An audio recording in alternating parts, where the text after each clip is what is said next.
अध्याय 16 पर्यावरण के मुद्दे।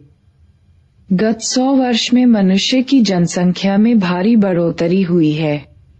इसके कारण अन्न, जल, घर, बिजली, सड़क, वाहन और अन्य वस्तुओं की मांग में भी वृद्धि हुई है। परिणामस्वरूप हमारे प्राकृतिक संसाधनों पर काफी दबाव पड़ रहा है और वायु, जल तथा भूमि प्रदूषण बढ़ता जा रहा है। हमारी आज भी आवश्यकता है कि विकास की प्रक्रिया को बिना रोके अपने महत्वपूर्ण प्राकृतिक संसाधनों को खराब होने, निम्नीकरण और इनको अपक्षय को रोके और इसे प्रदूषित होने से बचाएं। प्रदूषण वायु, भूमि, जल या मृदा के भौतिक, रासायनिक या जैवीय अभिलक्षणों का एक अवांछनीय परिवर्तन है। अवांछनीय परिवर्तन उत्पन्न करने वाले कारकों को प्रदूषक प्लूटेंट कहते हैं। पर्यावरण के प्रदूषण को नियंत्रित तथा इसकी संरक्षा करने एवं हमारे पर्यावरण की गुणवत्ता सुधारने के लिए भारत सरकार द्वारा पर्यावरण संरक्षा अधिनियम 1986 पारित किया गया है। 16. एक वायु प्रदूषण और इसका नियंत्रण। हम श्वसन संबंधी आवश्यकताओं के लिए वायु पर निर्भर करते हैं। वायु प्रदूषक सभी जीवों को क्षति पहुंचाते हैं। वे फसल की वृद्धि एवं उत्पाद कम करते हैं और इनके कारण पौधे अपरिपक्व अवस्था में मर जाते हैं। वायु प्रदूषक मनुष्य और पशुओं के श्वसन तंत्र पर काफी हानिकारक प्रभाव डालते हैं। ये हानिकारक प्रभाव प्रदूषकों की सांद्रता, उद्भासन काल और जीव पर निर्भर करते हैं। ताप विद्युत संयंत्रों के धूम्र स्तंभ, स्मोकस्टेक्स, कनिकीय धूम्र और अन्य उद्योगों से हानिकारक गैसें जब नाइट्रोजन, ऑक्सीजन आदि के साथ पार्टिकुलेट और गैसीय वायु प्रदूषक भी निकलते हैं। वायुमंडल में इन हानिकारक गैसों को छोड़ने से पहले इन प्रदूषकों को पृथक करके या निस्यादित फिल्टर्ड कर बाहर निकाल देना चाहिए। कणिकीय पदार्थों को निकलने के कई तरीके हैं। सबसे अधिक व्यापक रूप से जो तरीका अपनाया जाता है वह है चित्र 16.1 स्थिर वैद्युत अवक्षेपित्र इलेक्ट्रोस्टैटिक प्रेसिपिटेटर है, जो ताप विद्युत संयंत्र के निर्वातक एग्जॉस्ट में मौजूद 99% कणिकीय पदार्थों को हटा देता है। इसमें एक इलेक्ट्रोड तार होता है जिससे होकर हजारों वोल्ट गुजरता है, जो कोरोना उत्पन्न करता है और इससे इलेक्ट्रॉन निकलते हैं। ये इलेक्ट्रॉन धूल के कणों से सट जाते हैं और इन्हें ऋण आवेश नेगेटिव चार्ज प्रदान करते हैं। संचायक पट्टिकाएं नीचे की ओर आ जाती हैं और आवेशित धूल कणों को आकर्षित करती हैं। पट्टिकाओं के बीच वायु वेग वेलोसिटी काफी कम होना चाहिए जिससे कि धूल नीचे गिर जाए। मार्जक स्क्रबर नामक संरचना चित्र 16.1 सल्फर डाइऑक्साइड जैसी गैसों को हटा सकती है। मार्जक में यह निर्वात जल या चूने की फुहार से होकर गुजरता है। हाल ही हमने कणिकीय पदार्थ जो बहुत ही छोटे होते हैं और अवक्षेपित द्वारा हटाए नहीं जा सकते के खतरों को अनुभव किया है। केंद्रीय प्रदूषण नियंत्रण बोर्ड CPCB के अनुसार 2.5 माइक्रोमीटर या कम व्यास के आकार PM 2.5 के कणिकीय पदार्थ मानव स्वास्थ्य के लिए सबसे अधिक नुकसानदेह हैं। सांस अंदर लेते समय ये सूक्ष्म कणिकीय पदार्थ फेफड़ों के भीतर चले जाते हैं और इनसे जैसे श्वसन संलक्षण, उत्तेजना, शोथ और फेफड़ों की क्षति तथा अकाल मृत्यु हो सकती है। खासकर महानगरों में स्वचालित वाहन वायुमंडल प्रदूषण के प्रमुख कारण हैं। जैसे जैसे सड़कों पर वाहनों की संख्या बढ़ती है, यह समस्या अन्य शहरों में भी पहुंच रही है। स्वचालित वाहनों का रखरखाव उचित होना चाहिए। उनमें सीसा रहित पेट्रोल या डीजल का प्रयोग होने से उत्सर्जित प्रदूषकों की मात्रा कम हो सकती है। उत्प्रेरक परिवर्तक कैटालिटिक कन्वर्टर में कीमती धातु प्लेटिनम, पैलेडियम और रोडियम लगे होते हैं जो उत्प्रेरक कैटेलिस्ट का कार्य करते हैं। ये परिवर्तक स्वचालित वाहनों में लगे होते हैं जो विषैले गैसों के उत्सर्जन को कम करते हैं। जैसे ही निर्वात उत्प्रेरक परिवर्तक से होकर गुजरता है, अदुग्ध हाइड्रोकार्बन डाइऑक्साइड और जल में बदल जाता है और कार्बन मोनोऑक्साइड तथा नाइट्रिक ऑक्साइड क्रमशः कार्बन डाइऑक्साइड और नाइट्रोजन गैस में परिवर्तित हो जाता है। उत्प्रेरक परिवर्तक युक्त मोटर वाहनों में सीसा रहित अनलेडेड पेट्रोल का उपयोग करना चाहिए, क्योंकि सीसा युक्त पेट्रोल उत्प्रेरक को अक्रिय करता है। 16.11 वाहन वायु प्रदूषण का नियंत्रण। दिल्ली में किया गया एक अध्ययन वाहनों की संख्या काफी अधिक होने के कारण दिल्ली में वायु प्रदूषण का स्तर देश में सबसे अधिक है। यहाँ पर वाहनों की संख्या गुजरात और पश्चिम बंगाल में कुल मिलाकर जितने वाहन है या उससे अधिक है। सन 1990 के एक आंकड़ों के अनुसार दिल्ली का स्थान विश्व के 41 सर्वाधिक प्रदूषित नगरों में चौथा है। दिल्ली में वायु प्रदूषण का मामला इतना खतरनाक हो गया कि भारत के सर्वोच्च न्यायालय में एक जनहित याचिका PIL दायर की गई। सर्वोच्च न्यायालय द्वारा इसकी कड़ी निंदा की गई और न्यायालय ने भारत सरकार से एक निश्चित अवधि में उचित उपाय करने का आदेश दिया। साथ ही यह भी आदेश दिया कि सभी सरकारी वाहनों यानी बसों में डीजल के स्थान पर संपीड़ित प्राकृतिक गैस CNG का प्रयोग किया जाए। वर्ष 2002 के अंत तक दिल्ली की सभी बसों को CNG में परिवर्तित कर दिया गया। आप पूछ सकते हैं कि CNG डीजल से बेहतर क्यों है? इसका उत्तर है कि वाहन में CNG सबसे अच्छी तरह जलता बर्न है और बहुत ही कम मात्रा में जलने से बच जाता है, जबकि डीजल या पेट्रोल के मामले में ऐसा नहीं है। इसके अलावा यह पेट्रोल या डीजल से सस्ता है। चोर इसकी चोरी नहीं कर सकता और पेट्रोल तथा डीजल की तरह इसे अपमिश्रित नहीं किया जा सकता। CNG में परिवर्तित करने में मुख्य समस्या इसे वितरण स्थल पंप तक ले जाने के लिए पाइपलाइन बिछाने की कठिनाई को लेकर और इसकी अबाधित सप्लाई करने की है। साथ ही साथ दिल्ली में वाहन प्रदूषण को कम करने के जो अन्य उपाय किए गए हैं वे ये हैं: पुरानी गाड़ियों को धीरे धीरे हटा देना, सीसा रहित पेट्रोल और डीजल का प्रयोग, कम गंधक सल्फर युक्त पेट्रोल और डीजल का प्रयोग, वाहनों में उत्प्रेरक परिवर्तकों का प्रयोग, वाहनों के लिए कठोर प्रदूषण स्तर लागू करना आदि। भारत सरकार ने एक नई वाहन ईंधन नीति के तहत यहाँ के शहरों में वाहन प्रदूषण को कम करने के लिए मार्गदर्शी सिद्धांत निर्धारित किया है। ईंधन के लिए अधिक कठोर मानक बनाए गए हैं ताकि पेट्रोल और डीजल ईंधनों में धीरे धीरे गंधक और एरोमेटिक को मात्रा कम की जाए। उदाहरण के लिए यूरो 3 मानक के अनुसार डीजल और पेट्रोल में गंधक भी नियंत्रित कर क्रमशः 350 और 150 पार्ट्स प्रति मिलियन ppm करना चाहिए। संबंधित ईंधन में एरोमेटिक हाइड्रोकार्बन 42% पर सीमित करना चाहिए।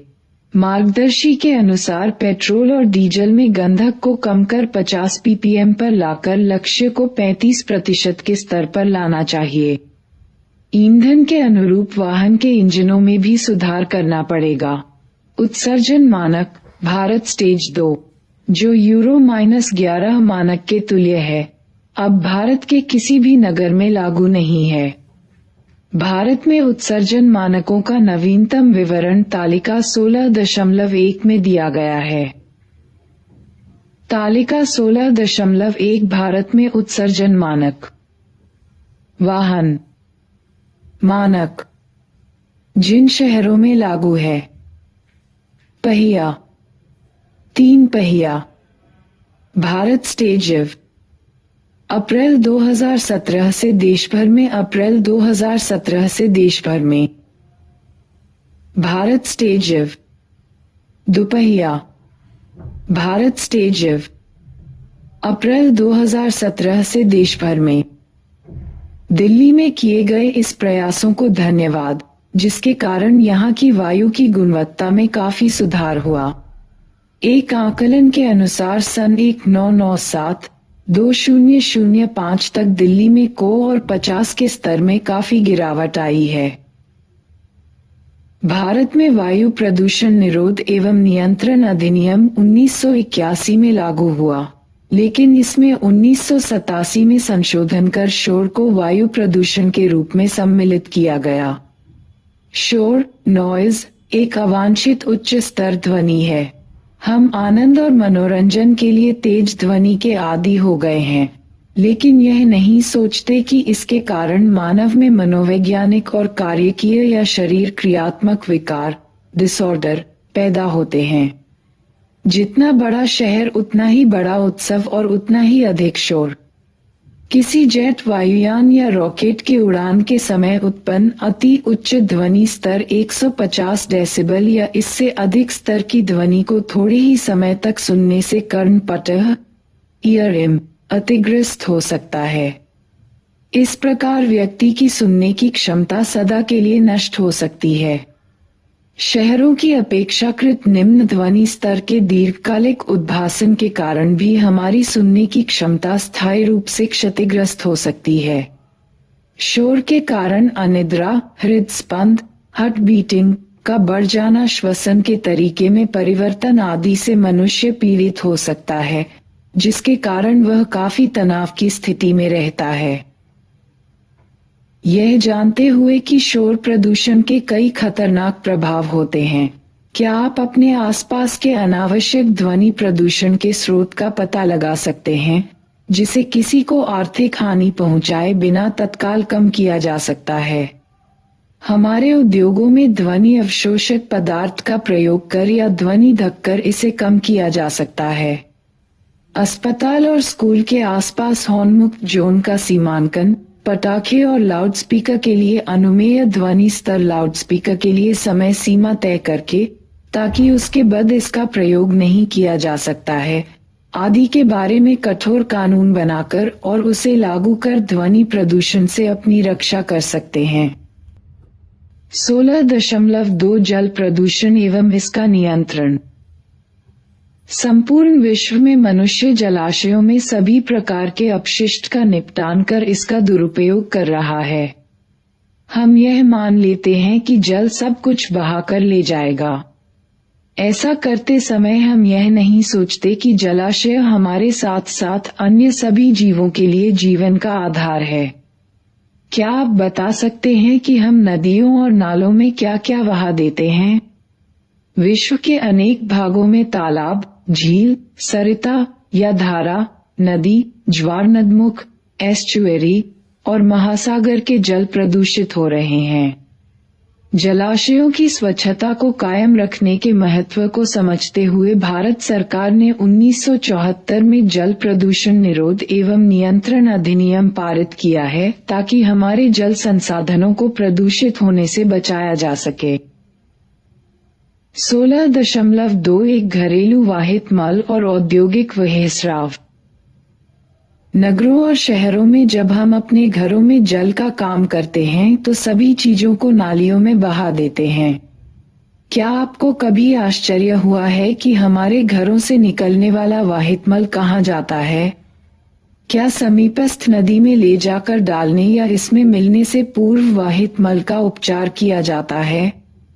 केवल 0.1% अपद्रव्यों, इम्प्यूरिटीज के कारण ही घरेलू वाहित मल मानव के उपयोग के लायक नहीं रहता है।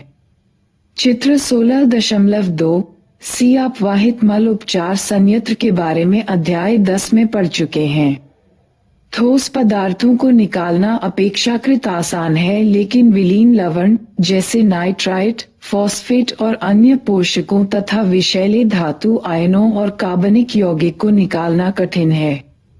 घरेलू मल में मुख्य रूप से जैव निम्नीकरणीय कार्बनिक पदार्थ होते हैं, जिनका अपघटन डिकम्पोजिशन आसानी से होता है। हम आभारी हैं जीवाणु, बैक्टीरिया और अन्य सूक्ष्म जीवों के जो इन जैव पदार्थों का उपयोग कार्यद्रव्य, सबस्ट्रेट के रूप में भी करके अपनी संख्या में वृद्धि कर सकते हैं और इस प्रकार ये वाहित मल के कुछ अवयवों का उपयोग करते हैं। वाहित मल जल जीव रासायनिक ऑक्सीजन आवश्यकता बायोकेमिकल ऑक्सीजन डिमांड बीओडी मापकर जैव पदार्थ को मात्रा का आकलन किया जा सकता है। क्या आप बता सकते हैं कि यह किस प्रकार किया जाता है? सूक्ष्मजीव से संबंधित अध्याय में आप बीओडी सूक्ष्मजीवों और जैव निम्नीकरणीय पदार्थ के परस्पर संबंध के बारे में पढ़ चुके हैं। चित्र 16.3 में कुछ परिवर्तन दर्शाए गए हैं जिन्हें नदी में वाहित मल के विसर्जन के पश्चात देख जा सकता है। अभिवाही जलाशय में जैव पदार्थों के जैव निम्नीकरण बायोडिग्रेडेशन से जुड़े सूक्ष्मजीव ऑक्सीजन की काफी मात्रा का उपभोग करते हैं। इसके स्वरूप वाहित मल विसर्जन स्थल पर भी अनुप्रवाह डाउनस्ट्रीम जल में घुली ऑक्सीजन की मात्रा में तेजी से गिरावट आती है और इसके कारण मछलियों तथा अन्य जलीय जीवों की मृत्यु दर में वृद्धि हो जाती है। जलाशयों में काफी मात्रा में पोषकों की उपस्थिति के कारण प्लवकीय मुक्त प्लावी शैवाल की अतिशय वृद्धि होती है। इसे शैवाल प्रस्फुटन अल्गल ब्लूम कहा जाता है। चित्र 16.4 इसके कारण जलाशयों का रंग विशेष प्रकार का हो जाता है। शैवाल प्रस्फुटन के कारण जल की गुणवत्ता घट जाती है और मछलियां मर जाती हैं। कुछ प्रस्फुटनकारी शैवाल मनुष्य और जानवरों के लिए अतिशय विषैले होते हैं। आपने नीलाशोण मौव रंग के सुंदर फूलों को देखा होगा जो जलाशयों में काफी चित्ताकर्षक आकार के प्लावी पौधों पर होते हैं। ये पौधे अपने सुंदर फूलों के कारण भारत में उगाए गए थे, लेकिन अपनी अतिशय वृद्धि के कारण तबाही मचा रहे हैं। ये पौधे हमारी हटाने की क्षमता से कहीं अधिक तेजी से वृद्धि कर हमारे जलमार्गों वाटरवे को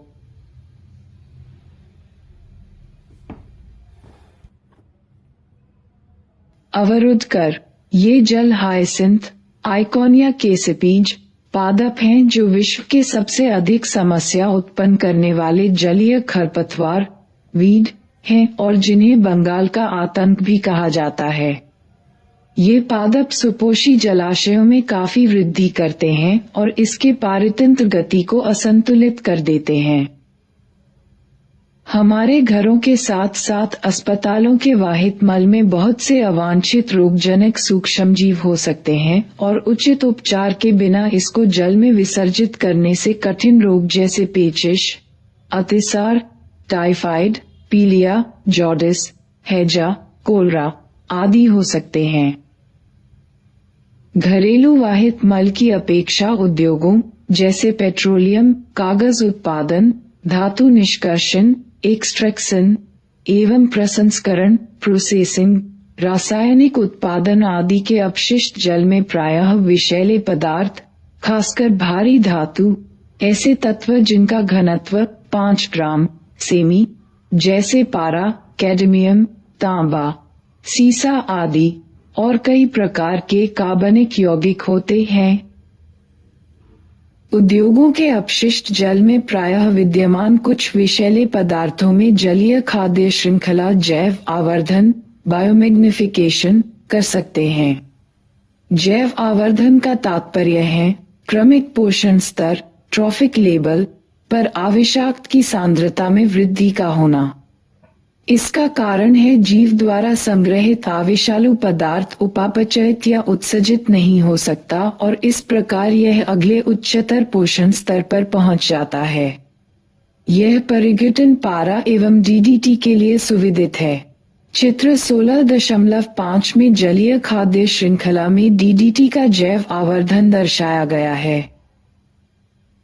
इस प्रकार क्रमिक पोषण स्तरों पर डीडीटी की सांद्रता बढ़ जाती है।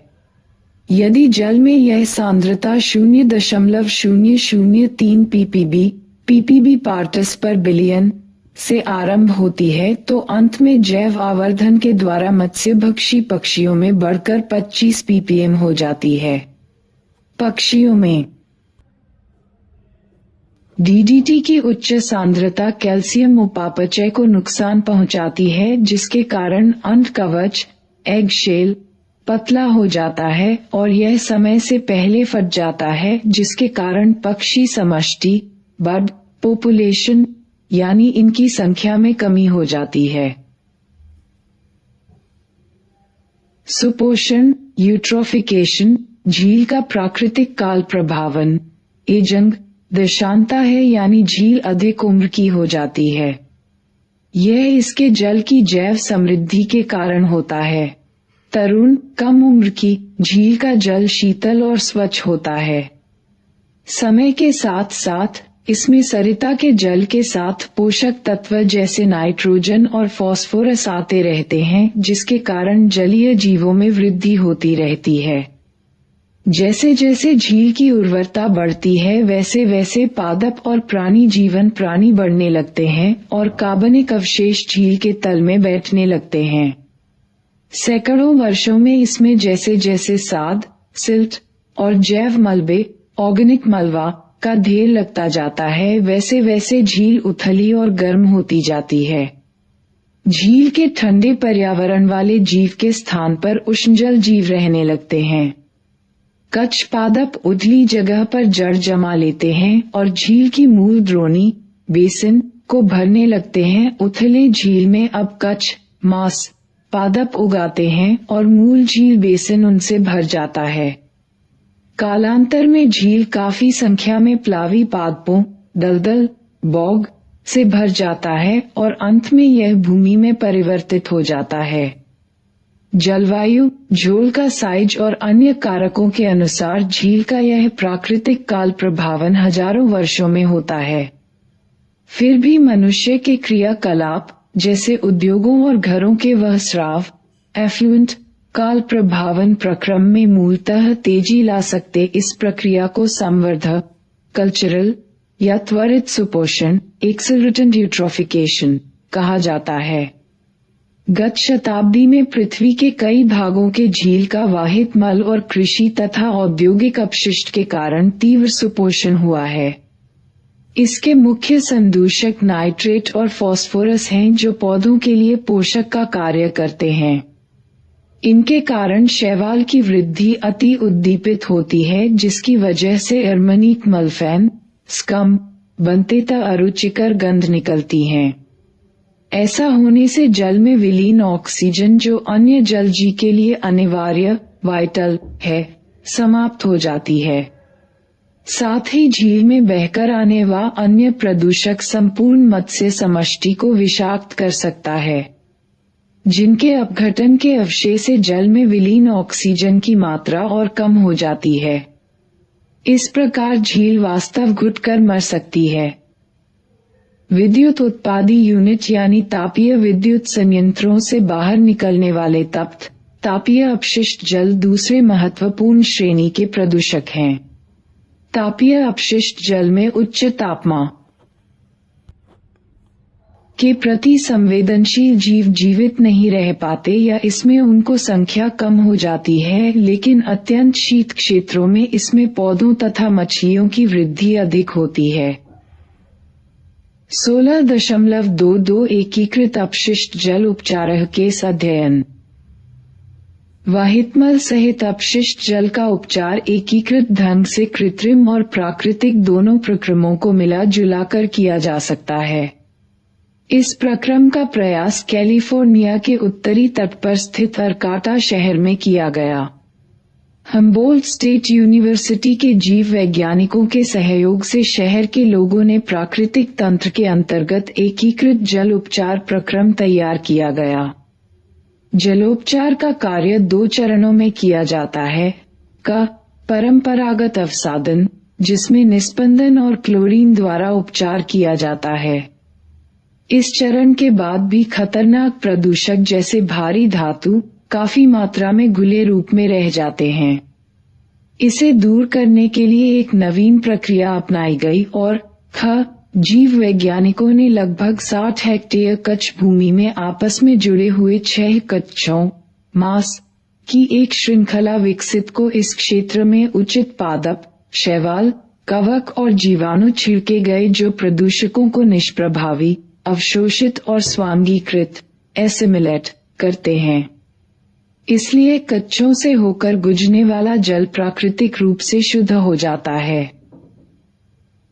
कच्छ एक अभयारण्य की तरह कार्य करता है। यहाँ उच्च स्तरीय जैव विविधता और मछलियाँ, जानवर और पक्षी वास करते हैं। इस आश्चर्यजनक परियोजना की देखभाल तथा सुरक्षा नागरिकों के एक समूह फ्रेंड्स ऑफ आकंटा मार्श FOAM द्वारा की जाती है।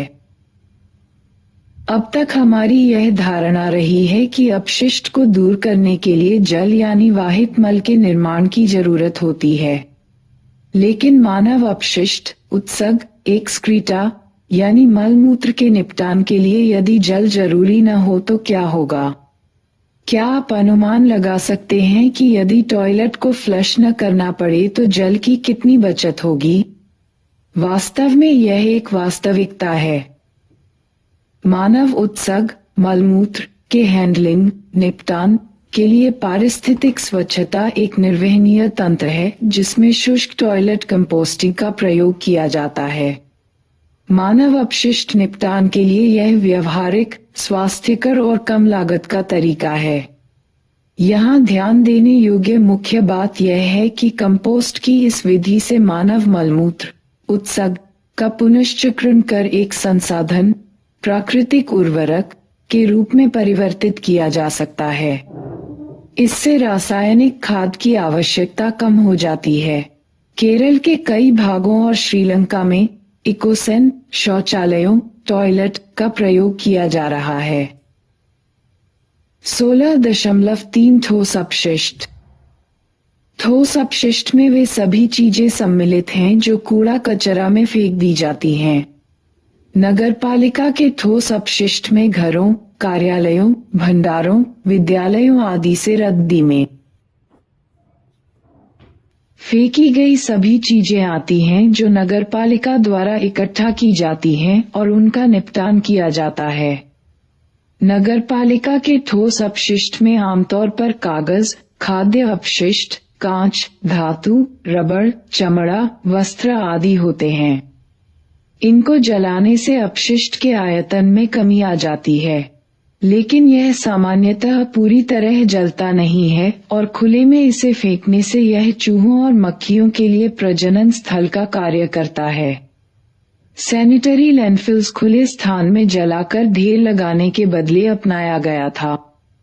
सैनिटरी लैंडफिल में अपशिष्ट को संहनन कॉम्पैक्शन के बाद गड्ढा या खाई में डाला जाता है और प्रतिदिन धूल मिट्टी डट से बैंक दिया जाता है।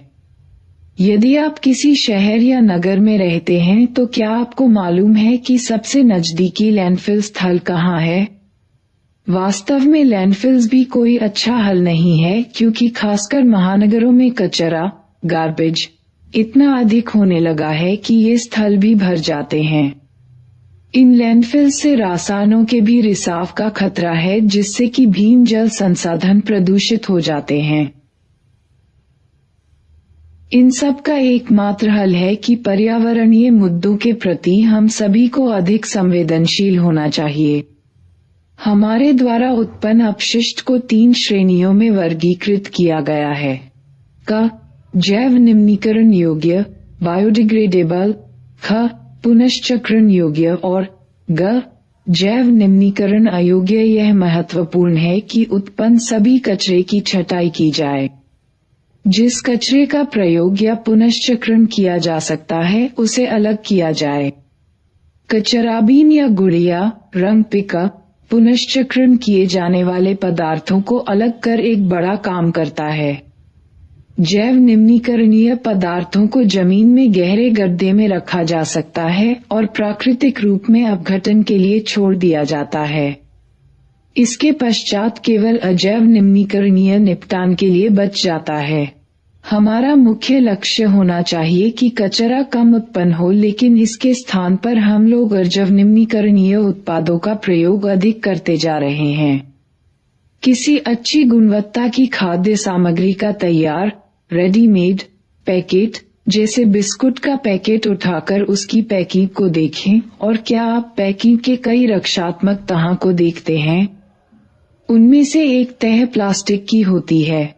हम अपनी दैनिक प्रयोग में आने वाली चीजों, जैसे दूध और जल को भी पॉलीबैग में पैक करने लगे हैं।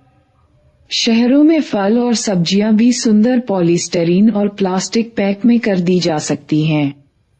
हमें इनकी काफी कीमत चुकानी पड़ती है, और हम करते क्या हैं? पर्यावरण को काफी प्रदूषित करने में योगदान दे रहे हैं।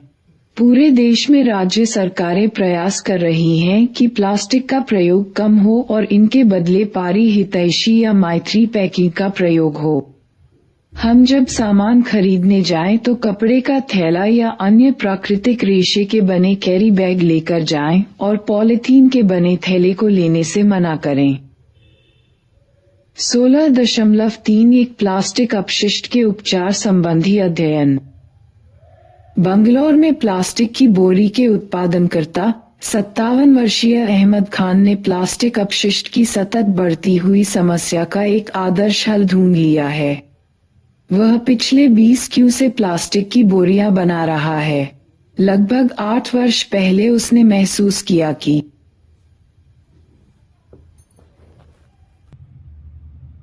प्लास्टिक अपशिष्ट एक वास्तविक समस्या है। उसकी कंपनी ने पुनश्चक्रित परिवर्तित प्लास्टिक का पॉलीब्लेंड नामक एक महीन पाउडर तैयार किया। इस मिश्रण को बिटुमेन के साथ मिश्रित किया गया, जिसका प्रयोग सड़क बनाने में किया जाता है। अहमद खान ने आरबी इंजीनियरिंग कॉलेज और बंगलौर सिटी कॉर्पोरेशन के सहयोग से बिटुमेन और पॉलीब्लेंड के सम्मिश्रण ब्लेंड का प्रयोग सड़क बनाते समय किया तो पाया कि बिटुमेन का जल विकर्षक रिपेलेंट गुण बढ़ गया और इसके कारण सड़क की आयु 3 गुना अधिक हो गई। पॉलीब्लेंड बनाने के लिए कच्चे माल के रूप में किसी प्लास्टिक फिल्म अपशिष्ट का प्रयोग किया जाता है। प्लास्टिक अपशिष्ट के लिए कचरा चुनने वालों को जहां 0.40 रुपए प्रति किलोग्राम मिलता था, अब खान से उन्हें 6 रुपए प्रति किलोग्राम मिलने लगा है। बंगलौर में खान की तकनीक का प्रयोग कर वर्ष 2002 तक लगभग 40 किलोमीटर सड़क का निर्माण हो चुका है। वहां पर अब खान को पॉलीब्लेंड तैयार करने के लिए जल्द ही प्लास्टिक अपशिष्ट की कमी पड़ने लगेगी। पॉलीब्लेंड की खोज के लिए आभार मानना चाहिए कि अब हम प्लास्टिक अपशिष्ट के दमघोंटू दुष्प्रभाव से अपने को बचा सकते हैं। अस्पताल से खतरनाक अपशिष्ट निकलते हैं, जिसमें विसंक्रामक डिसइंफेक्टेंट और अन्य हानिकर रसायन तथा रोगजनक सूक्ष्म जीव भी होते हैं। इस प्रकार के अपशिष्ट की सावधानीपूर्वक उपचार और निपटान की आवश्यकता होती है। अस्पताल के अपशिष्ट के निपटान के लिए भस्मक इंसिनरेटर का प्रयोग अत्यंत आवश्यक है। ऐसे कंप्यूटर और इलेक्ट्रॉनिक सामान जो मरम्मत के लायक नहीं रह जाते हैं, इलेक्ट्रॉनिक अपशिष्ट ई-वेस्ट कहलाते हैं। ई अपशिष्ट को लैंडफिल्स में गाड़ दिया जाता है या जलाकर भस्म कर दिया जाता है। विकसित देशों में उत्पादित ई अपशिष्ट का आधे से अधिक भाग विकासशील देशों, खासकर चीन, भारत तथा पाकिस्तान में निर्यात किया जाता है, जबकि तांबा, लोहा, सिलिकॉन, निकल और स्वर्ण जैसे धातु पुनश्चक्रण रिसाइक्लिंग प्रक्रियाओं द्वारा प्राप्त किए जाते हैं। विकसित देशों में ई अपशिष्ट के पुनश्चक्रण की सुविधाएं तो उपलब्ध हैं, लेकिन विकासशील देशों में यह कार्य प्रायः हाथ से किया जाता है। इस प्रकार इस कार्य से जुड़े कर्मियों पर ई अपशिष्ट में मौजूद विषैले पदार्थों का प्रभाव पड़ता है। ई अपशिष्ट के उपचार का एकमात्र हल पुनश्चक्रण है, यदि इसे पर्यावरण अनुकूल या हितैषी तरीके किया जाए। 16.4 कृषि रसायन और उनके प्रभाव। हरित क्रांति के चलते फसल उत्पादन बढ़ाने के लिए अजैव, अकार्बनिक उर्वरक, इनऑर्गेनिक फर्टिलाइजर और कीटनाशी का प्रयोग कई गुना बढ़ गया है और अब कीटनाशी, शाकनाशी, कवकनाशी, फंगीसाइड आदि का प्रयोग काफी होने लगा है। ये सभी अलक्ष्य जीवों नॉन टारगेट ऑर्गेनिज्म जो मृदा पारतंत्र के महत्वपूर्ण घटक हैं के लिए विषैले हैं। क्या आप सोच सकते हैं कि स्थानीय पारतंत्र में उन्हें जैव आवर्धित बायोमैनिफाइड किया जा सकता है? हम जानते हैं कि कृत्रिम उर्वरकों की मात्रा को बढ़ाते जाने से जलीय पारतंत्र बनाम सुपोषण यूट्रोफिकेशन पर क्या असर होगा। इसलिए कृषि वर्तमान समस्याएं अत्यंत गंभीर हैं। 16.41 जैव खेती केस अध्ययन। एकीकृत जैव खेती चक्रीय एवं शून्य अपशिष्ट जो रोबस्ट वाली है। इसमें एक प्रक्रम से प्राप्त अपशिष्ट अन्य प्रक्रमों के लिए पोषक के रूप में काम में आता है। इसके कारण संसाधन का अधिकतम उपयोग संभव है और उत्पादन की क्षमता भी बढ़ती है। रमेश चंद्र डागर नामक सोनीपत हरियाणा का किसान भी यही कर रहा है। वह मधुमक्षिका पालन, डेयरी प्रबंधन, जल संग्रहण, वाटर हार्वेस्टिंग, कंपोस्ट बनाने और कृषि का कार्य श्रृंखलाबद्ध प्रक्रमों में करता है जो एक दूसरे को संभालते हैं और इस प्रकार यह एक बहुत ही किफायती और दीर्घ उपयोगी प्रक्रम बन जाता है। उस फसल के लिए रासायनिक उर्वरक के प्रयोग की कोई आवश्यकता नहीं रहती क्योंकि पशुधन के उत्सर्ग मलमूत्र यानी गोबर का प्रयोग खाद के रूप में किया जाता है। फसल अपशिष्ट का प्रयोग कंपोस्ट बनाने के लिए किया जाता है जिसका प्रयोग प्राकृतिक उर्वरक के रूप में या फार्म की ऊर्जा की आवश्यकता की पूर्ति के लिए प्राकृतिक गैस के उत्पादन में किया जा सकता है। इस सूचना के प्रसार और एकीकृत जैव खेती के प्रयोग में सहायता प्रदान करने के लिए डागर ने हरियाणा किसान कल्याण क्लब बनाया है जिसकी वर्तमान सदस्य संख्या 5000 कृषक है। 16.5 रेडियो सक्रिय अपशिष्ट। आरंभ में न्यूक्लियर ऊर्जा को विद्युत उत्पादन के मामले में गैर प्रदूषक तरीका माना जाता था।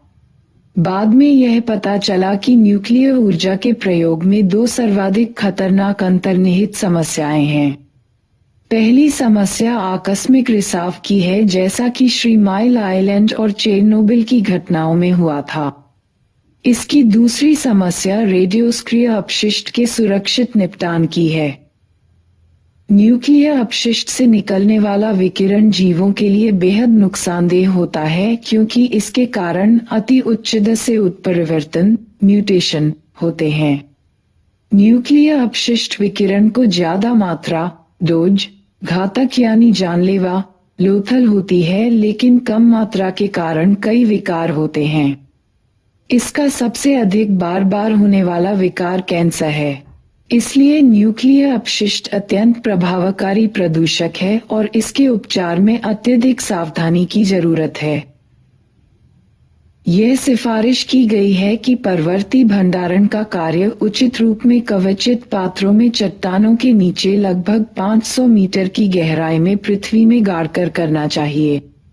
यद्यपि निपटान की इस विधि के बारे में भी लोगों का कड़ा विरोध है। आप क्यों सोचते हैं कि निपटान के इस तरीके से काफी लोग सहमत नहीं हैं? इस बारे में आप ऐसा क्यों सोचते हैं? 16.6 ग्रीनहाउस प्रभाव और विश्वव्यापी उष्णता। ग्रीनहाउस प्रभाव शब्द की उत्पत्ति एक ऐसी परिघटना से हुई है जो पौधाघर ग्रीनहाउस में होती है। क्या आपने कभी पौधाघर देखा है? यह एक छोटा ग्लास का घर जैसा होता है जिसका उपयोग खासकर शीत ऋतु में पौधों को उगाने के लिए किया जाता है। ग्लास पैनल प्रकाश को अंदर तो आने देता है लेकिन ताप को बाहर नहीं निकलने देता। इसलिए पौधाघर ठीक उसी तरह गर्म हो जाता है जैसा कि कुछ घंटों के लिए धूप में पाक कर दी गई कार का भीतरी भाग गर्म हो जाता है।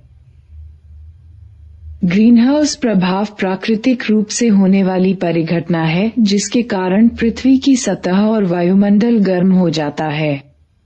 आपको यह जानकर आश्चर्य होगा कि यदि ग्रीनहाउस प्रभाव नहीं होता तो आज पृथ्वी की सतह का औसत तापमान 15 डिग्री सेंटीग्रेड रहने के बजाय ठंडा होकर 18 शून्य से नीचे डिग्री सेंटीग्रेड रहता। ग्रीनहाउस प्रभाव को समझने के लिए यह जानना जरूरी है कि सबसे बाहरी वायुमंडल में पहुंचने वाली सूर्य की ऊर्जा का क्या होता है।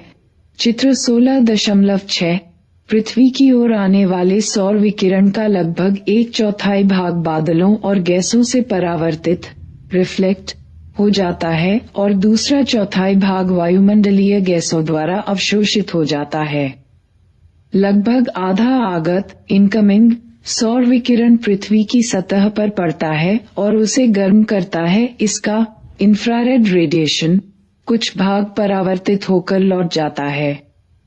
पृथ्वी की सतह अंतरिक्ष में अवरक्त विकिरण के रूप में ऊष्मा हीट उत्सर्जित करती है, लेकिन इसका केवल बहुत छोटा भाग टाइनी फ्रैक्शन हो अंतरिक्ष में जाता है, क्योंकि इसका अधिकांश भाग वायुमंडलीय गैसों यानी कार्बन डाइऑक्साइड, मीथेन, जलवाष्प, नाइट्रस ऑक्साइड और क्लोरोफ्लोरोकार्बनों के द्वारा अवशोषित हो जाता है।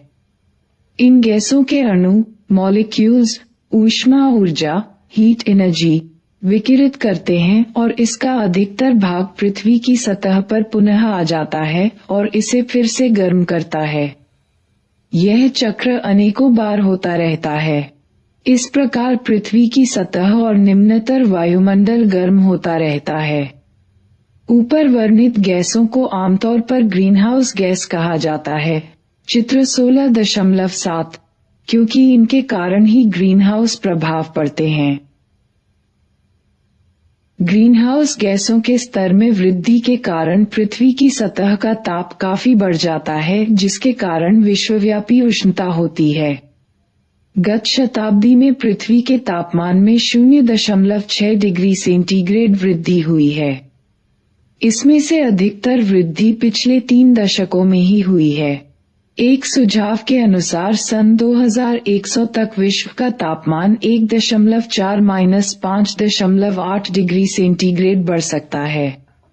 वैज्ञानिकों का मानना है कि तापमान में इस वृद्धि से पर्यावरण में हानिकारक परिवर्तन होते हैं, जिसके परिणामस्वरूप विचित्र जलवायु परिवर्तन जैसे कि E13 प्रभाव होते हैं। इसके फलस्वरूप ध्रुवीय टिमटॉपियों और अन्य जगहों जैसे हिमालय की हिम चोटियों का पिघलना बढ़ जाता है। कई वर्षों बाद इससे समुद्र तल का स्तर बढ़ेगा, जो कई समुद्र तटीय क्षेत्रों को जलमग्न कर देगा। वैश्विक उष्णता से होने वाले परिवर्तनों का कुल परिदृश्य अभी भी सक्रिय अनुसंधान का विषय है। हम लोग विश्वव्यापी उष्णता को किस प्रकार नियंत्रित कर सकते हैं? इसका उपाय है जीवाश्म ईंधन के प्रयोग को कम करना, ऊर्जा दक्षता में सुधार करना, वनोन्मूलन को कम करना तथा वृक्षारोपण और मनुष्य की बढ़ती हुई जनसंख्या को कम करना। वायुमंडल में ग्रीनहाउस गैसों के उत्सर्जन को कम करने के लिए अंतर्राष्ट्रीय प्रयास भी किए जा रहे हैं। 16.7 समतापमंडल में ओजोन अवक्षय। आपने इसके पहले रसायन विज्ञान की 11वीं की पाठ्यपुस्तक में खराब ओजोन के बारे में पढ़ा है, जो निम्नतर वायुमंडल क्षोभमंडल ट्रोपोस्फियर में बनता है और जिससे पौधों और प्राणियों को नुकसान पहुंचा है। वायुमंडल में अच्छा ओजोन भी होता है, जो इसके ऊपरी भाग यानी समतापमंडल स्ट्रेटोस्फियर में पाया जाता है। यह सूर्य से निकलने वाले पराबैंगनी विकिरण अल्ट्रावायलेट रेडिएशन को अवशोषित करने वाले कवच का काम करता है। सजीवों के डीएनए और प्रोटीन खासकर पराबैंगनी यूवी किरणों को अवशोषित करते हैं और इसकी उच्च ऊर्जा इन अणुओं के रासायनिक आबंध केमिकल बॉन्ड्स को भंग करते हैं। इस प्रकार पराबैंगनी किरणें सजीवों के लिए बेहद हानिकारक हैं। वायुमंडल के निचले भाग से लेकर शिखर तक वे वायु स्तंभ कॉलम में ओजोन की मोटाई डॉप्सन यूनिट DU में मापी जाती है। आणविक ऑक्सीजन पर पराबैंगनी किरणों की क्रिया के फलस्वरूप ओजोन गैस सतत बनती रहती है और समतापमंडल में इसका आणविक ऑक्सीजन में निम्नीकरण डिग्रेडेशन भी होता रहता है। समतापमंडल में ओजोन के उत्पादन और अवक्षय निम्नीकरण में संतुलन होना चाहिए। हाल में क्लोरोफ्लोरोकार्बन CFCs के द्वारा ओजोन निम्नीकरण बढ़ जाने से इसका संतुलन बिगड़ गया है। वायुमंडल के निचले भाग में उत्सर्जित CFCs ऊपर की ओर उठता है और यह समतापमंडल में पहुंचता है। समतापमंडल में पराबैंगनी किरणें उस पर कार्य करती हैं, जिसके कारण C1 परमाणु का मोचन रिलीज होता है। की के कारण ओजोन का निम्नीकरण होता है, जिनके कारण आणविक ऑक्सीजन का मोचन होता है। इस अभिक्रिया में C1 परमाणु का उपभोग नहीं होता है, क्योंकि यह सिर्फ उत्प्रेरक का कार्य करता है। इसलिए समतापमंडल में जो भी क्लोरोफ्लोरोकार्बन जुड़ते जाते हैं, उनका ओजोन स्तर पर स्थायी और सतत प्रभाव पड़ता है। यद्यपि समतापमंडल में ओजोन का अवक्षय विस्तृत रूप से होता रहता है, लेकिन यह अवक्षय एंटार्कटिक क्षेत्र में खासकर विशेष रूप से अधिक होता है। इसके फलस्वरूप यहाँ काफी बड़े क्षेत्र में ओजोन की परत काफी पतली हो गई है, जिसे सामान्यतः ओजोन छिद्र ओजोन होल कहा जाता है। चित्र 16.8 एक परावंगी थी की अपेक्षा छोटे तरंगदैर्ध्य वेवलेंथ युक्त पराबैंगनी यूवी विकिरण पृथ्वी के वायुमंडल द्वारा लगभग पूरा का पूरा अवशोषित हो जाता है, बशर्ते कि ओजोन स्तर ज्यों का त्यों रहे। लेकिन UVB DNA को क्षतिग्रस्त करता है और उत्परिवर्तन हो सकता है। इसके कारण त्वचा में बुढ़ापे के लक्षण दिखते हैं। इसकी कोशिकाएं क्षतिग्रस्त हो जाती हैं और विविध प्रकार के त्वचा कैंसर हो सकते हैं। हमारे आंख का स्वच्छमंडल कॉर्निया UVB विकिरण का अवशोषण करता है। इसकी उच्च मात्रा के कारण कॉर्निया का शोध हो जाता है, जिसे हिम अंधता स्नो ब्लाइंडनेस मोतियाबिंद आदि कहा जाता है।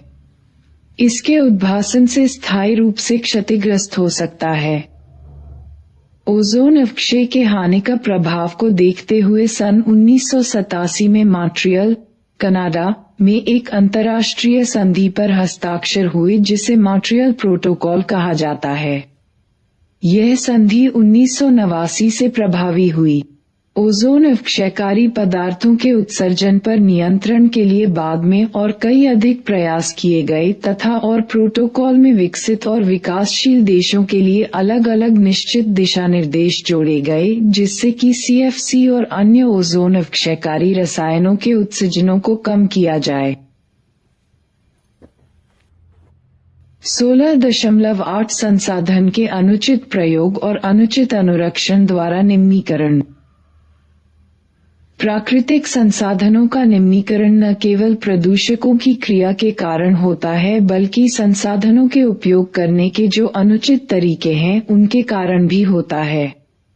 मृदा अपरदन और मरुस्थलीकरण सबसे ऊपरी मृदा के उर्वर होने में सैकड़ों वर्ष लग जाते हैं, लेकिन मनुष्य के क्रियाकलापों जैसे अधिक खेती करने, अबाधित चराई, वनोन्मूलन और सिंचाई के घटिया तरीकों के कारण यह शीर्ष स्तर काफी आसानी से हटाया जा सकता है, जिसके कारण शुष्क भूमि खंड बन जाते हैं। कालांतर में जब ये भूमि खंड आपस में जुड़ जाते हैं तो मरुस्थल डेजर्ट का निर्माण होता है। पूरे विश्व में यह माना जाता है कि मरुस्थलीकरण, खासकर बढ़ते हुए नगरीकरण, शहरीकरण के कारण आजकल एक मुख्य समस्या है। जलाक्रांति और मृदा लवणता जल के उचित निकास के बिना सिंचाई के कारण मृदा में जलाक्रांति वाटरलॉगिंग होती है। फसल को प्रभावित करने के साथ साथ इससे मृदा की सतह पर लवण आ जाता है। तब यह लवण भूमि की सतह पर एक परपटी क्रस्ट के रूप में जमा हो जाता है या पौधों की जड़ों पर एकत्रित होने लगता है। लवण की बढ़ी हुई मात्रा फसल की वृद्धि के लिए नुकसानदेह है और कृषि के लिए बेहद हानिकारक है। जलाक्रांति और लवणता कुछ ऐसी समस्याएं हैं जो हरित क्रांति के कारण आई हैं। 16.9 वनोन्मूलन। वन प्रदेश का वन रहित क्षेत्रों में रूपांतरण करना वनोन्मूलन, डिफॉरेस्ट्रेशन कहा जाता है। एक आकलन के अनुसार शीतोष्ण क्षेत्र में केवल 1% वन नष्ट हुए हैं, जबकि उष्णकटिबंध में लगभग 40% वन नष्ट हो गए हैं। भारत में खासकर निर्वनीकरण की वर्तमान स्थिति काफी दयनीय है। 20वीं सदी के प्रारंभ में भारत के कुल क्षेत्रफल के लगभग 30% भाग में जंगल थे। सदी के अंत तक यह घटकर 21.54% रह गया। भारत की राष्ट्रीय वन नीति 1988 में सिफारिश की गई है कि मैदानी इलाकों में 33% जंगल क्षेत्र होने चाहिए और पर्वतीय क्षेत्रों में 67% जंगल क्षेत्र होने चाहिए। वनोन्मूलन किस प्रकार होता है? इसके लिए कोई एक कारण नहीं है, बल्कि मनुष्य के कई कार्य वनोन्मूलन यानी वनों के उन्मूलन में सहायक होते हैं।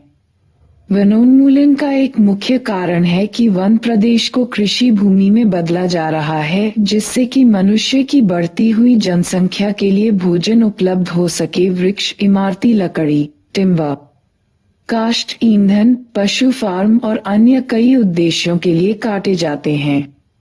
काटो और जलाओ कृषि एवं वन कृषि, एग्रीकल्चर, जिसे आमतौर पर भारत के उत्तर पूर्वी राज्यों में झूम खेती, कल्टीवेशन कहा जाता है, के कारण भी वनोन्मूलन हो रहा है। काटो एवं जलाओ कृषि में कृषक जंगल के वृक्षों को काट देते हैं और पादप अवशेष को जला देते हैं। राख का प्रयोग उर्वरक के रूप में तथा उस भूमि का प्रयोग खेती के लिए या पशु चरागाह के रूप में किया जाता है। खेती के बाद उस भूमि को कई वर्षों तक वैसे ही खाली छोड़ दिया जाता है ताकि पुनः वह हो जाए। कृषक फिर अन्य क्षेत्रों में जाकर इसी प्रक्रिया को दोहराता है। वनोन्मूलन के परिणाम क्या क्या है?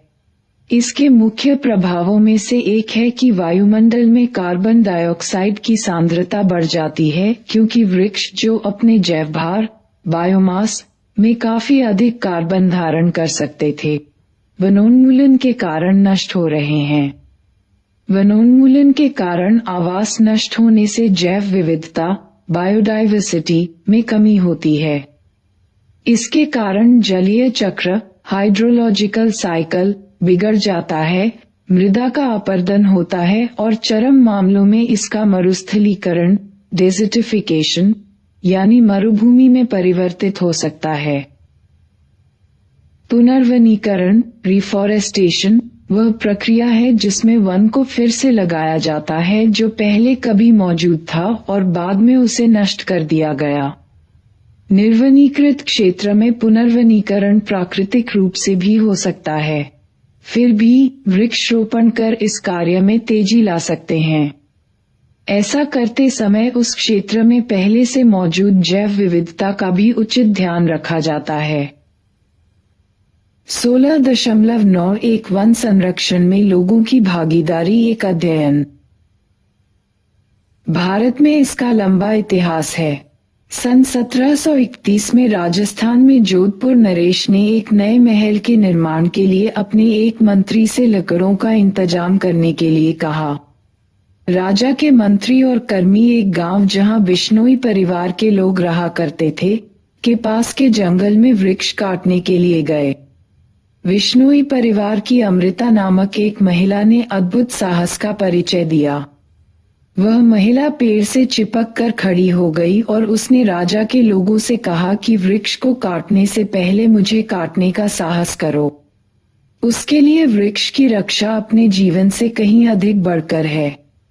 दुहक की बात है कि राजा के लोगों ने उसकी बातों पर ध्यान नहीं दिया और पेड़ के साथ साथ अमृता देवी को भी काट दिया। उसके बाद उसकी 3 बेटियों तथा विश्नोई परिवार के सैकड़ों लोगों ने वृक्ष की रक्षा में अपने प्राण गंवा दिए।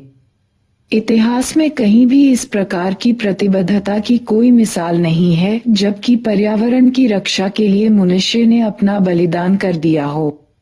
हाल ही में भारत सरकार ने अमृता देवी बिश्नोई वन्यजीव संरक्षण पुरस्कार देना शुरू किया है। यह पुरस्कार ग्रामीण क्षेत्रों के ऐसे व्यक्तियों या समुदायों को दिया जाता है जिन्होंने वन्यजीवों की रक्षा के लिए अद्भुत साहस और समर्पण दिखाया हो।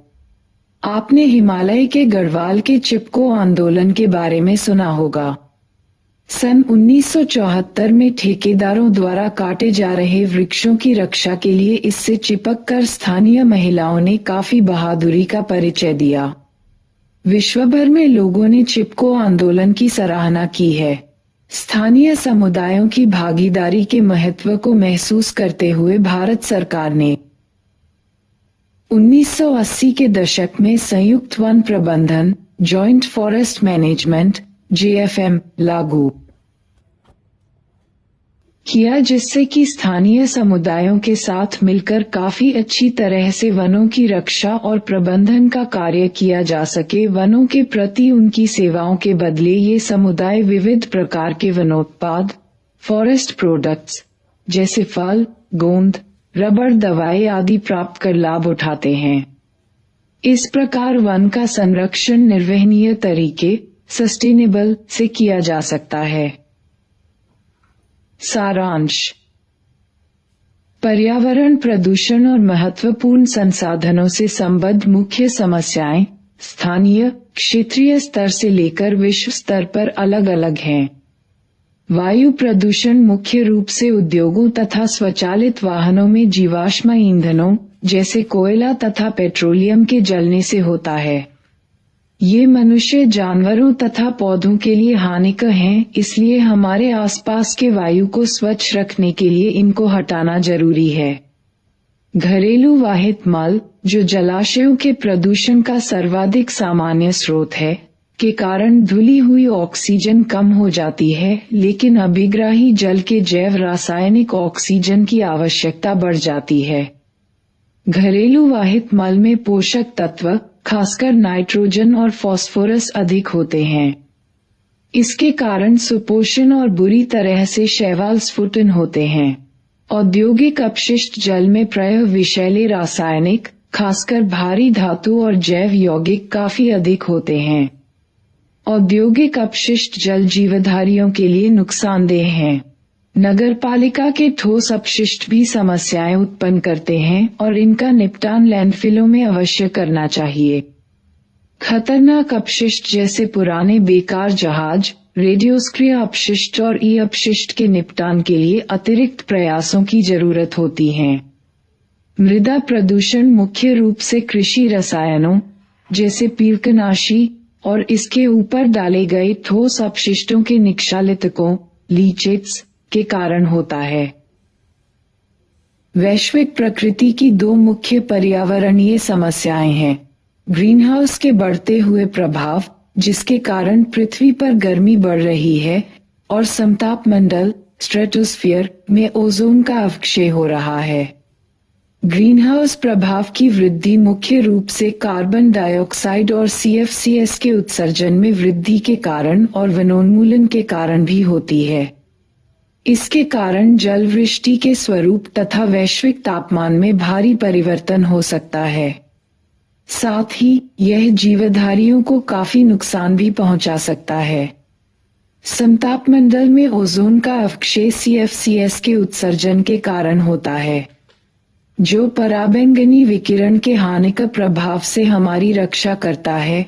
इसके कारण त्वचा कैंसर, उत्परिवर्तन और अन्य विकारों के बढ़ने की संभावना अधिक होती जा रही है।